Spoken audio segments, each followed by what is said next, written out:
In this screencast, we're looking at the market for pizza, and we're looking at a demand curve shift to the right. Demand curve shift to the right. In other words, the demand curve, remember the demand curve shows all the potential price and quantity combinations in the market. In other words, at given prices, consumers are willing to buy a certain quantity. In this initial condition here, we see that we are going to have an equilibrium, price and quantity, denoted by P sub E and Q sub E, right? So remember that demanders want to buy certain amounts at certain prices, and suppliers want to supply certain amounts at certain prices. This is the market clearing price and quantity. Let's say that for some reason, I don't know, something like pizza is thought to be really good for you. It's very healthy, or Beyonce is seen at the Super Bowl eating a slice of pizza. Any number of things that cause the demand curve to shift to the right. Changes in taste and preferences, increases in the price of hamburgers, which might be seen as substitutes, maybe decreases in the price of onion rings that are complementary products. I prefer sweet potato fries, but you have your own favorites, I'm sure.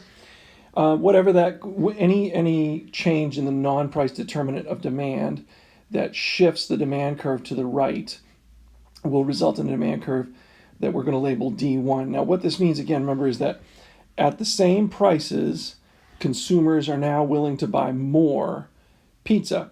So if we take a pizza, I'm just going to take this price right here. I'm going to call it P sub 2. At this price, we see originally the market was willing to consume that much pizza. Now with the demand curve shift, we see they're willing to consume that much pizza. It doesn't mean that that's what the market clearing price is going to be, or this isn't going to necessarily be the new equilibrium. I'm just trying to show that originally we wanted that much pizza at that price. Well, now after the demand curve shift, we want that much pizza at that price, because who doesn't want to be like Beyonce? Anyway, I'm going to remove these to keep the diagram clear. So we're back to where we were. We have the demand curve shift to the right. So now that the demand has shifted to the right, nothing has happened to the supply curve. So remember, the supply is determined by a number of things, but mostly the cost to the producer to make the pizza. And because Beyonce ate a slice of pizza at the Super Bowl, doesn't change the cost of producing pizza.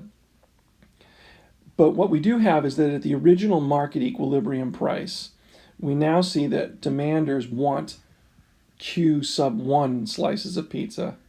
In other words, where we were seeing before they only wanted Q sub E, now they want Q sub 1. In other words, demanders want more pizza, Q sub 1, than suppliers are willing to supply. When the quantity demanded exceeds the quantity supplied, we call that a shortage. There's a shortage of product at this point in the marketplace. This is the amount of the shortage. Or if we want to look at it down here, QE to Q1. This many slices of pizzas are desired, but suppliers are not interested in supplying them. So if we step away from the whole model for a second, what this looks like is a whole bunch of people lined up at the counter at Old School Pizza and not enough pizza to go around. The shortage is a signal, and this is important that you remember to think of the signal.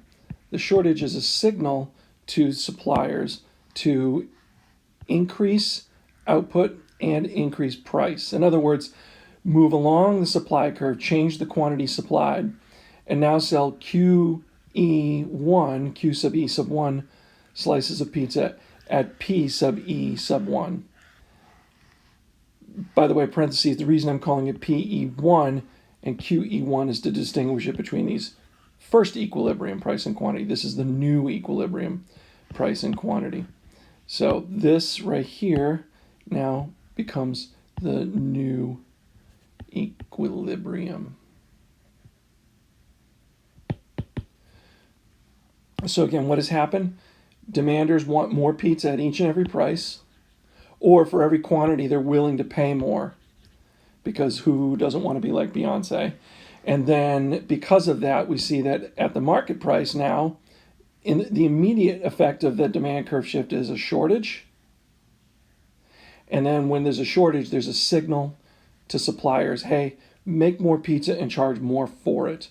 Now, we don't necessarily go straight to this new equilibrium like in the matter of a day. This might take a little while, a few days, a month even, who knows. But eventually we'll settle on this new equilibrium. So this is what happens when there's a change in the non-price determinants of demand that cause the demand curve to shift to the right. So here we are. We're back in the market for pizza again. And we have our supply curve and our demand curve. And they still mean the same things they did before, which is that this is at every price, there's a certain quantity that the market will want to buy.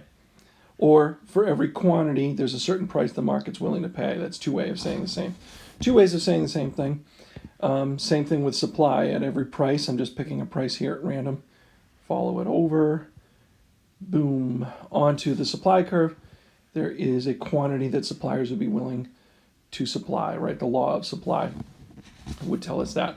So here's our supply and our demand curve for pizza. And let's say that the population becomes increasingly health conscious and worries that pizza is bad for them. And you can go ahead and plug in any non-price determinant of demand that you want in order to make the curve shift to the left.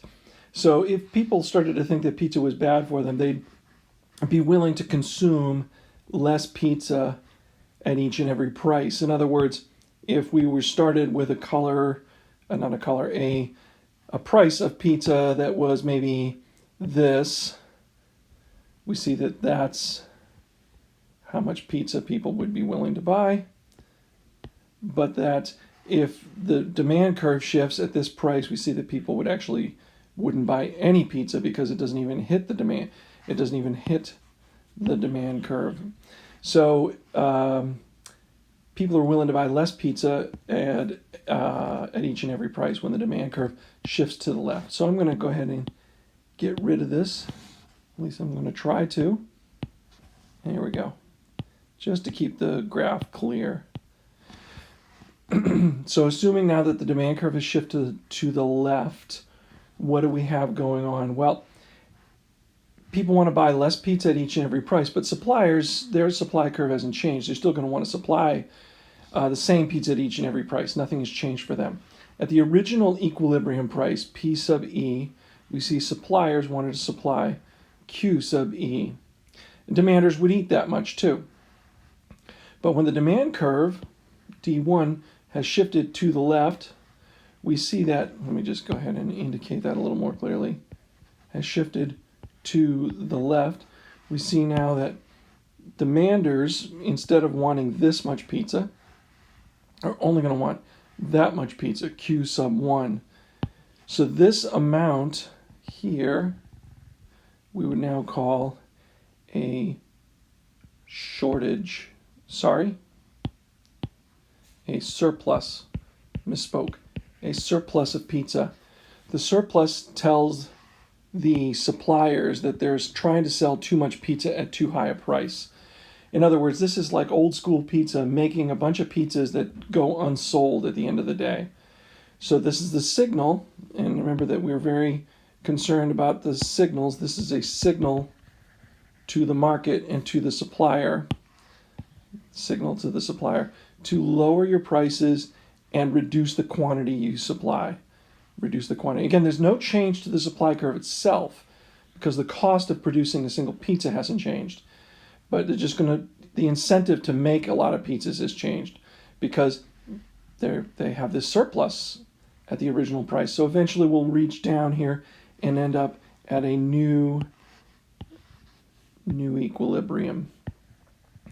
So it's really just kind of the same thing as in the previous the previous diagram, except that we're working kind of in reverse. In other words, instead of a shortage of pizza because of an increase in demand, we now have a surplus of pizza.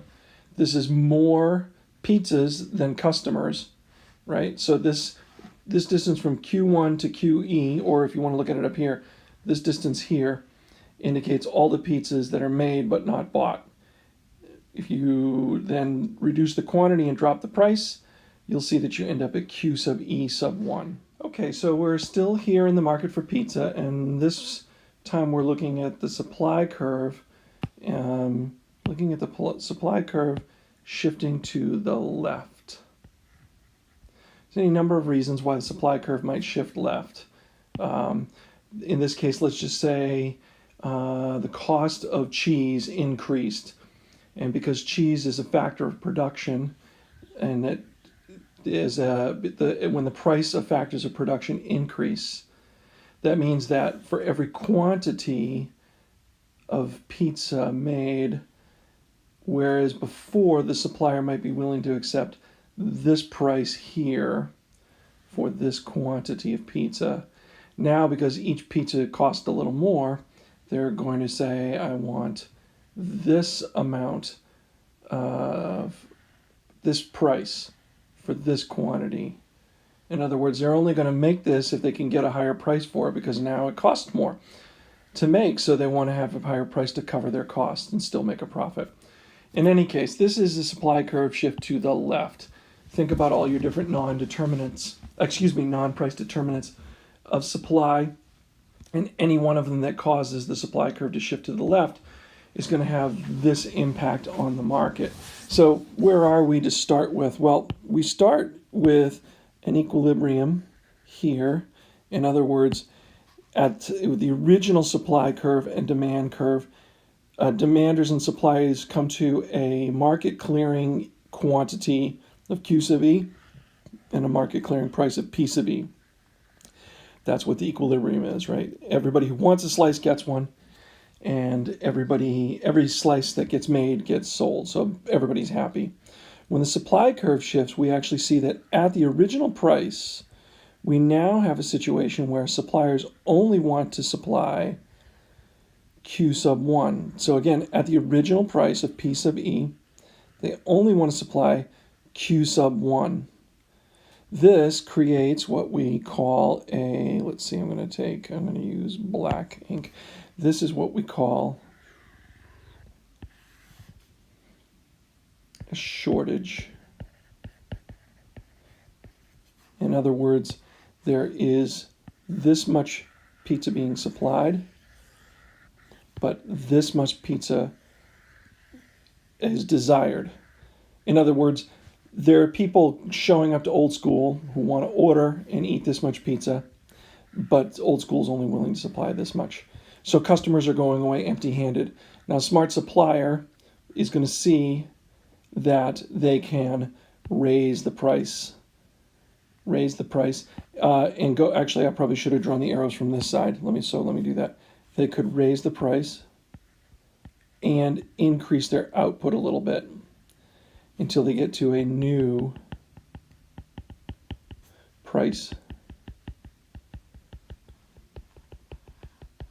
and quantity. We'll call it P sub E sub 1 and Q sub E sub 1. So when the supply curve shifted at the original price, suppliers reduced their output to Q sub 1. But then they had a signal, let's write that, there was a signal to them as a result of the shortage, this shortage here, or if you want to look at it here, Q1 to QE. These slices of pizza could have been made and sold but weren't. So that encouraged or gave them incentive to increase output and price gradually until they end up here at a new equilibrium. So again, the supply curve shifts to the left, a shortage occurs at the original price. That signals to suppliers, hey, look, you don't have to sell just Q sub 1. Why don't you actually raise the price and make a little more? slices, and you actually can get to a new equilibrium right here of P sub E sub 1 and Q sub E sub 1. Okay, so we're still here in the market for pizza, and we're looking at our final scenario, which is a supply curve shift to the right. And again, why is supply shifting to the right? Well, any of the non-price determinants of supply, basically anything that makes it easier to produce more pizza is going to cause the supply curve to shift to the right. What it means is that at every price, and the red dot is indicating a price I picked at random, suppliers want to supply this much pizza. But if suddenly it became easier or cheaper to do so, let's say there was a drop in the price of pizza crust. Pizza crust, of course, would be a factor of production. Then at this price, suppliers would be willing to supply more pizza per slice because it became cheaper and easier to do so. Cheaper and easier to do so. Or another way to look at it is that at this price, scratch that. At this quantity, originally suppliers would have to get a price of this in order to make it worth their while to produce it. But now that it's cheaper, they're willing to accept a lower price for the same quantity produced. It's really kind of two ways of saying the same thing. At the original supply curve, we see that we have an equilibrium right here, this equilibrium of P sub E and Q sub E. Again, that's the market clearing price and quantity. After the supply curve shift, what happens? Well, we see that at the original price, which is P sub E, we'll find that demanders still want to keep buying Q sub E. Nothing's changed for them. That's how much they'd like to buy at that point. But suppliers at the original price would actually want to sell more pizza. So what does that look like? Well, let's draw a line over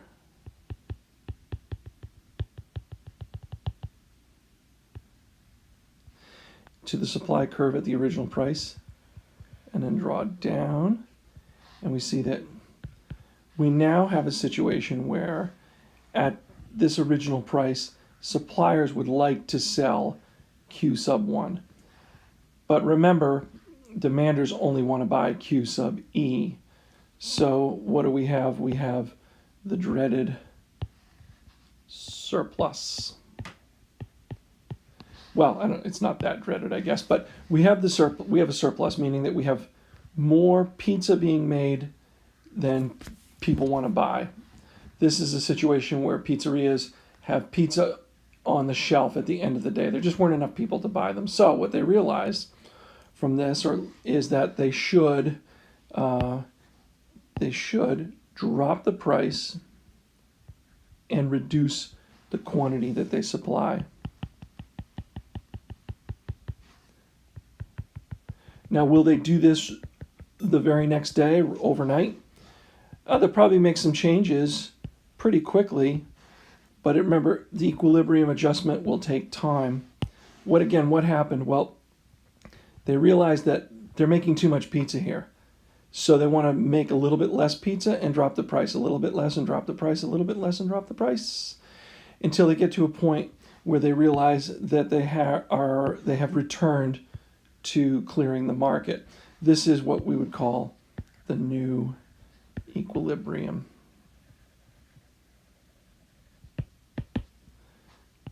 Again, so why did this happen?